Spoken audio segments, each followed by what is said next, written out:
Assalamualaikum warahmatullahi wabarakatuh. Nama saya Ditya Febrianto, nomor absen 1 dari kelompok 1. Perkenalkan, nama saya Gabriel Naomi Hutagalung dari kelas 12 MIPA 1, absen 11. Assalamualaikum warahmatullahi wabarakatuh. Perkenalkan, nama saya Leonard Yulian Aryawinata dari kelompok 1, 12 MIPA 1. Jadi, pertama-tama kita akan membahas tentang sejarah hukum Faraday. Jadi, pada tanggal 29 Agustus tahun 1831, Michael Faraday berhasil melakukan penemuan terhadap induksi elektromagnetik. Jadi, siapa sih Michael Faraday ini? Michael Faraday merupakan seorang ahli kimia dan fisika asal Inggris yang berkontribusi secara signifikan pada studi elektromagnetisme dan elektrokimia. Sedangkan induksi elektromagnetik ini dikenal juga sebagai hukum Faraday adalah proses di mana konduktor ditempatkan di medan magnet yang berubah atau konduktor yang bergerak melalui medan magnet stasioner, menyebabkan produksi tegangan melintasi konduktor. Proses induksi elektromagnetik ini pada gilirannya menyebabkan arus listrik dikatakan untuk menginduksi arus. Michael Faraday merumuskan bahwa gaya listrik yang dihasilkan di sekitar jalur yang ditutup sebanding dengan laju perubahan flux magnetik melalui permukaan yang dibatasi jalur itu sendiri. Eksperimen yang dilakukan oleh Michael Faraday dilakukan dengan melilitkan dua gulungan kawat berisolasi di sekitar cincin besi. Dia menemukan bahwa ketika melewati satu kumparan, arus sesaat diinduksi oleh kumparan lainnya atau disebut sebagai induksi bersama. Jika dia memindahkan magnet melalui gulungan kawat, arus listrik mengalir di kawat itu. Arus juga mengalir jika kumparan dipindahkan ke atas magnet stasioner. Nah, dari teori itu, hukum Faraday dalam teori elektromagnetik ini kan adalah mengubah medan magnet untuk menghasilkan medan listrik. Setelahnya, teori dari Michael Faraday ini dimodelkan secara matematis. Oleh siapa? Oleh James Clerk Maxwell, seorang matematisian. Dan hukum Faraday menjadi salah satu persamaan Maxwell yang sejak itu berkembang menjadi teori lapangan. Teori ini juga melahirkan rumus yang baru yang disebut sebagai persamaan Faraday-Maxwell. Persamaan ini didefinisikan hubungan antara perubahan medan listrik dan medan magnet dengan rumus del kali E sama dengan min turunan sebagian B per turunan sebagian T. Nah, oke. Halo semuanya. Jadi, kita akan lanjutkan lagi ya pembahasan kita tentang induksi elektromagnetik. Nah, jadi seperti yang sudah dijelaskan oleh teman saya sebelumnya, bahwa induksi elektromagnetik itu ada hubungannya dengan perubahan flux magnetik. Nah, tapi sebenarnya apa sih flux magnetik itu? Nah, jadi flux magnetik itu adalah banyaknya jumlah garis gaya magnet yang menembus suatu permukaan bidang secara tegak lurus. Nah, ini udah saya kasih gambarnya ya. Dan di gambar itu kita bisa lihat ada garis-garis yang menembus suatu bidang, dan itu adalah flux magnetik. Oke, tanpa berlama-lama lagi, kita langsung lanjut aja ya ke rumusnya. Nah, jadi rumus umum untuk flux magnetik itu adalah B dikali A dikali cos theta, dengan B adalah medan magnet dengan satuan Weber per meter kuadrat atau Tesla. Kemudian ada A, yaitu luasan bidang yang ditembus medan dengan satuan meter kuadrat. Kemudian ada theta. Nah, theta ini adalah sudut apit antara medan magnet dengan garis normal bidang. Nah, perlu diperhatikan bahwa theta ini adalah sudut apit antara medan magnet dengan garis normal bidang ya, bukan antara medan magnet dengan bidangnya. Nah, oke. Jadi sebenarnya ini adalah rumus umumnya. Jadi dengan flux itu satuannya adalah Weber. Nah, ini rumus ini berlaku untuk yang medan magnet homogen. Tapi gimana sih kalau medan magnet nggak homogen? Nah, itu kita bisa gunakan integral ya. Jadi integral BdA. Tapi mungkin itu nggak akan saya bahas lebih lanjut ya. Nah, oke. Tadi kan udah dijelaskan ya teman saya kalau induksi elektromagnetik itu ada hubungannya dengan perubahan flux. Nah, kita bisa lihat di sini bahwa besar flux itu bergantung pada apa? Bergantung pada B, medan magnet, A, luas penampang, dan theta, sudut apit. Jadi jika kita ingin merubah flux magnetiknya, kita bisa merubah salah satu di antara ketiga besaran ini. Nah, tapi mungkin untuk itu akan dijelaskan oleh teman saya yang lain di kelompok selanjutnya ya. Nah, sekarang saya akan mengajak teman-teman semua nih untuk melihat lebih dalam tentang rumus ini. Oke, jadi coba kita perhatikan ya rumus ini. Rumus flux sama dengan B dikali A dikali cos theta. Nah, coba kita mungkin ada teman-teman yang merasa familiar gak dengan rumus ini? Nah, oke, bener banget ya. Jadi kalau misalnya kita balik lagi eh, flashback gitu ya ke pembelajaran kita waktu kelas 10, waktu kita belajar tentang vektor. Nah, di situ ada yang namanya perkalian dot, dimana kalau misalnya ada A dot B, hasilnya adalah besar A dikali besar B dikali cos theta. Nah, itu sama persis kan ya, bentuknya sama kayak ini, dimana flux adalah B dikali A dikali cos theta. Nah, dari sini kita bisa ambil kesimpulan bahwa flux magnetik itu sebenarnya adalah hasil perkalian dot antara medan magnet dengan luas penampang. Gimana? Semoga bisa dipahami ya. Oke, kita langsung lanjut aja ke pembahasan kita selanjutnya. Nah, selanjutnya saya akan membahas rumus flux untuk medan magnet yang menembus tegak lurus dengan luas bidangnya. Nah, sebenarnya rumus ini bukan rumus yang harus banget dihafalin sih ya, karena sebenarnya rumus ini juga merupakan penurunan rumus dari rumus umumnya tadi ya. Nah, oke, jadi kita bisa lihat dulu ya gambar yang udah saya lampirkan juga. Di situ ada medan magnet yang menembus tegak lurus dengan bidangnya. Nah, kalau misalnya kita balik lagi ke rumusan tadi, B dikali A dikali cos theta. Dengan theta itu apa? Theta itu adalah sudut apit antara medan magnet dengan garis normal. Nah, kalau misalnya sekarang kita coba buat garis normal ya. Nah, kita tahu kan ya kalau garis normal itu selalu tegak lurus dengan bidangnya. Nah, jadi kalau misalnya kita buat garis normal tegak lurus dengan bidangnya, berarti secara otomatis dia akan berhimpit dengan medan magnetnya. Nah, kalau misalnya dia berhimpit dengan medan magnetnya, berarti sudut apitnya sama dengan 0. Nah, cos 0 itu adalah 1. Jadi, dapat kita simpulkan bahwa bahwa besarnya flux untuk medan magnet yang tegak lurus dengan bidangnya adalah B dikali A aja, karena cos 0-nya adalah 1. Oke? Semoga bisa dipahamin ya. Oke, kita lanjut lagi ke selanjutnya. Nah, yang selanjutnya ini adalah flux magnetik yang melalui kumparan. Nah, sebenarnya di sini kita lihat juga ya, persamaannya juga sama-sama aja ya. Cuma di sini ada satu besaran lagi yang muncul, yaitu adalah N. Nah, N ini adalah jumlah lilitan. Nah, jadi tetap aja flux sama dengan N dikali B dikali A dikali cos theta. Nah, kalau misalnya untuk kumparan ini, A-nya mungkin tergantung ya, tapi biasanya bisa jadi bentuknya lingkaran. Misalnya kayak kalau misalnya solenoida, bisa jadi luasnya itu adalah luas penampangnya, karena luasnya lingkaran, jadi A-nya bisa kita masukin pi r kuadrat. Oke, jadi sekian aja pembahasan saya mengenai flux magnetik. Semoga bisa dipahami ya sama teman-teman semuanya. Saya mohon maaf jika ada yang salah, dan kita lanjut ke pembahasan selanjutnya. Nah, yang selanjutnya adalah penerapan konsep. Nah, penerapan konsep itu adalah elektromagnetisme.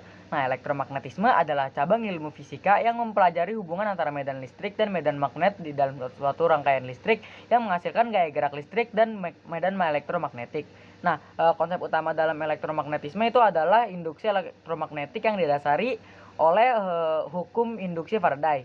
Nah, prinsip elektromagnetisme itu diterapkan pada sistem kerja transformator, induktor, motor listrik, generator listrik, dan selionit. Nah, selanjutnya itu ada penerapan praktis. Nah, penerapan praktis ini ada dua, yaitu di sini ada generator listrik dan motor listrik. Nah, yang pertama itu ada generator listrik. Generator listrik adalah mesin-mesin yang mengubah energi kinetik menjadi energi listrik. Prinsip kerja dari generator listrik itu didasarkan pada hukum induksi Faraday. Nah, generator listrik dapat menghasilkan dua jenis arus listrik, yaitu arus searah dan arus bolak-balik. Nah, generator listrik yang menghasilkan arus searah itu disebut dengan generator arus searah. Nah, sedangkan juga generator yang menghasilkan arus bolak-balik itu disebut juga generator arus bolak-balik dan generator arus searah. Nah, jumlah cincin luncur di dalam generator listrik itu menjadi penentu dari jenis suatu listrik yang dihasilkannya. Kalau misalnya generator arus bolak-balik itu memiliki dua cincin luncur. Nah, sedangkan generator arus searah itu hanya memiliki satu cincin luncur. Nah, yang selanjutnya itu ada motor listrik. Nah, motor listrik adalah mesin yang mengubah energi listrik menjadi energi mekanis. Nah, prinsip dari kerja motor listrik dilandasi oleh elektromagnetisme dan listrik dinamis. Energi mekanis yang diperoleh oleh elektromagnet itu yang mengubah gaya listrik menjadi magnet. Nah, gerak yang dihasilkan melalui gaya tolak-menolak dan gaya tarik-menarik pada kutub-kutub magnet yang sejenis dan yang tidak sejenis, perubahan jenis energi yang hanya terjadi jika magnet diletakkan pada sebuah poros yang dapat berputar. Nah, energi mekanik ini digunakan untuk keperluan industri dan rumah tangga.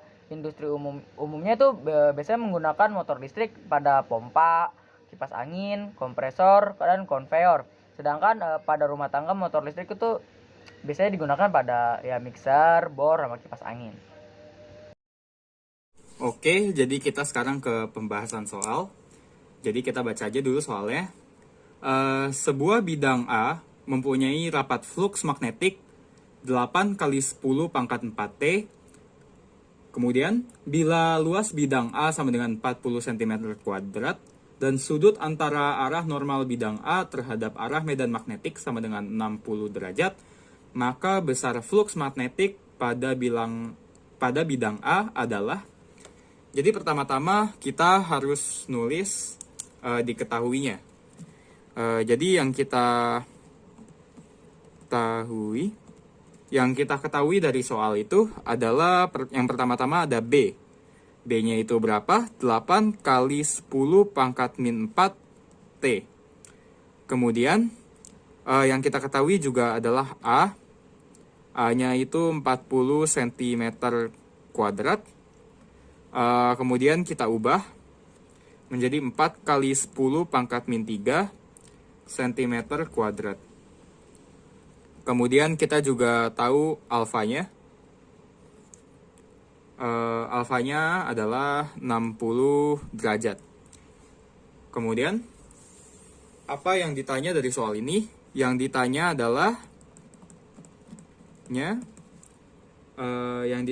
adalah berapa nilai dari fluksnya. Jadi, mari kita jawab aja langsung. Pertama-tama, cara jawabnya adalah kita harus pakai rumus flux sama dengan B kali A cos alpha. Nah, dari rumus ini kita tinggal masukin aja angka-angkanya. B tadi itu kita udah peroleh 8 kali 10 pangkat min 4 dikali dengan A-nya itu dalam bentuk M. Oh, maaf, ini dalam bentuk M. 4 kali 10 pangkat min 3. Kemudian kita kalikan dengan cos 60. Sama dengan, kita semua tahu ya, cos 60 itu setengah. Ini kita langsung kaliin aja. Mungkin jadi 8 kali 4, 32. Kita kalikan setengah dikali dengan 10 pangkat 4 dikali 10 pangkat min 3 min 4 tadi, maaf. Ini jadi 16 kali 10 pangkat min 7 yang kemudian kita sederhanakan lagi menjadi 1,6 kali 10 pangkat min 6. Jadi jawabannya adalah besar flux magnetik pada bidang A adalah 1,6 kali 10 pangkat min 6 Weber. Oke, kita ke pembahasan selanjutnya. Jadi, soal selanjutnya. Sebuah kumparan yang berada dalam medan magnetik homogen, kumparan tersebut tegak lurus dengan arah medan magnetik. Agar flux magnetik yang melalui kumparan tersebut berkurang 20%, cara-cara yang perlu dilakukan yaitu dengan A. Mengubah besar kerapatan flux magnetik. Oke, jadi saya akan membahas yang A terlebih dahulu ya. Di sini dibilang bahwa kumparan tersebut tegak lurus dengan arah medan magnetiknya. Berarti bisa kita tuliskan bahwa diketahui theta sama dengan 0 derajat.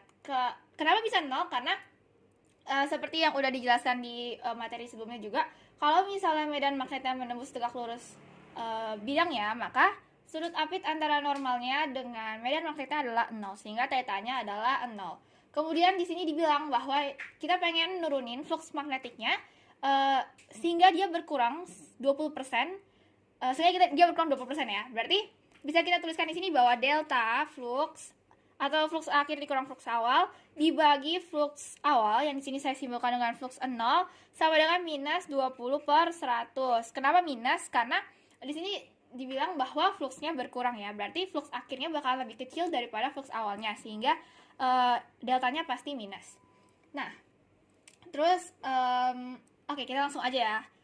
Jadi karena tadi kita simpulkan flux awal itu sama dengan flux 0. Nah, di sini bisa kita rumuskan bahwa flux 0 ini sama dengan N dikali B0 dikali A dikali cos 0. Nah, karena tadi datanya 0 ya, berarti kita bisa langsung masukin aja cosnya cos 0. Dimana N ini kan lilitan dan B ini adalah medan magnetiknya dan A ini adalah luasnya. Nah, di sini karena kita mau mengubah si B-nya aja, berarti kita bisa bilang kalau N, A, dan tetanya ini adalah konstan. Nah, terus sekarang kita lanjutkan lagi. Kita akan simpulkan bahwa flux akhirnya sama dengan theta, dimana berarti ini sama dengan N dikali B dikali A, dimana B ini adalah medan magnet akhir dan N adalah A yang konstan tadi. Nah, cos 0-nya nggak usah kita tuliskan ya, karena kan cos 0 1. Terus, nah kita langsung masukin aja ya ke persamaan yang ini. Jadi, delta flux per flux 0 sama dengan minus 20/100. Delta flux berarti apa? Flux akhir dikurang flux awal. Di sini bisa kita tuliskan bahwa delta flux sama dengan N B dikali B. B dikali A dikurang N dikali B0 dikali A per flux awalnya, yaitu N dikali B0 dikali A sama dengan minus 20/100. Nah, di sini ada besaran yang sama ya, yaitu N dan A. Kita keluarin aja langsung NA-nya. Jadi N dikali A dibuka kurung B dikurang B0 per N dikali B0 dikali alfanya, dikali A-nya. Lalu ini bisa kita coret sama dengan, nah ini bisa kita kecilin dulu ya. Jadi minus 20/100 itu sama dengan minus 1/5. Nah, oke. Kita bisa di sini kalau misalnya kita pecah ya, jadi di sini bisa jadi B per B0 dikurang 1 sama dengan minus 1/5. Nah, kita pindah ruasin B per B0 minus 1 kita pindah ruasin ke kanan ya, jadinya minus 1/5 ditambah 1, atau satunya bisa kita langsung ubah aja ya ke 5/5. Jadi B per B0 sama dengan 4/5. Jadi B sama dengan 4/5 dikali B0, atau bisa kita bilang bahwa B akhirnya adalah 0,8 kalinya dari B mula-mula. Jadi untuk menurunkan flux magnetik sebesar 20%, itu kita bisa lakukan dengan cara mengubah B akhirnya menjadi 0,8 kali B0. Oke, sekian pembahasan dari saya.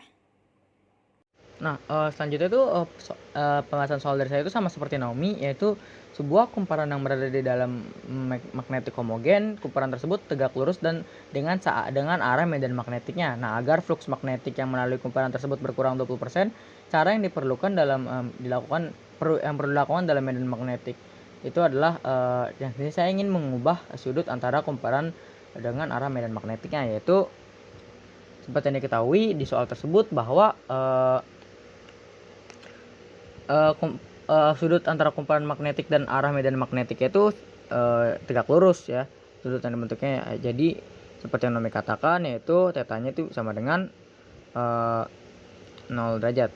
Berarti pada flux awalnya itu sama dengan NBA, nah dikali cos 0. Nah, langsung kita masukkan, yaitu delta flux per flux awal, atau bisa ditulis juga menjadi flux akhir dikurang flux awal per flux awal. Nah, langsung bisa juga dituliskan menjadi NBA cos theta dikurang NBA cos 0 per NBA cos 0. Ini sama dengan di sini min 20 derajat. 20%. Kenapa min? Karena di sini pada soal tersebut kan kita meminta untuk mengurangi kumparan tersebut sebesar 20% yang artinya kita di sini diminta untuk mengurangi flux magnetiknya, yaitu sebesar 20%, yang otomatis flux akhirnya itu menjadi lebih kecil dari flux awalnya. Jadi di sini ditulis minus 20%. Nah, lalu karena di sini kita NB-nya itu konstan, NB dan A-nya itu konstan, berarti kita bisa pisah menjadi NBA cos theta dikurang cos 0 per NBA cos 0 sama dengan min 20%. Di sini kita bisa coret itu sini dengan ini, itu sama dengan cos theta dikurang cos 0 per cos 0. Di sini ini kita bisa kecilkan lagi menjadi min 0,2. Nah, cos 0 itu sama di matematika itu cos 0 itu sama dengan 1. Berarti cos theta dikurang 1 sama dengan minus 0,2. Lalu kita hitungkan lagi menjadi cos theta sama dengan sini bisa kita jadikan pecahan, yaitu minus 1/5 dikurang 1 atau sama dengan cos theta sama dengan 0,8 atau theta itu menjadi 36,9 derajat. Nah, jadi hasilnya itu menjadi 36,9 derajat terhadap arah magnetiknya. Sekian dari saya, mohon kurang lebihnya mohon maaf. Assalamualaikum warahmatullahi wabarakatuh.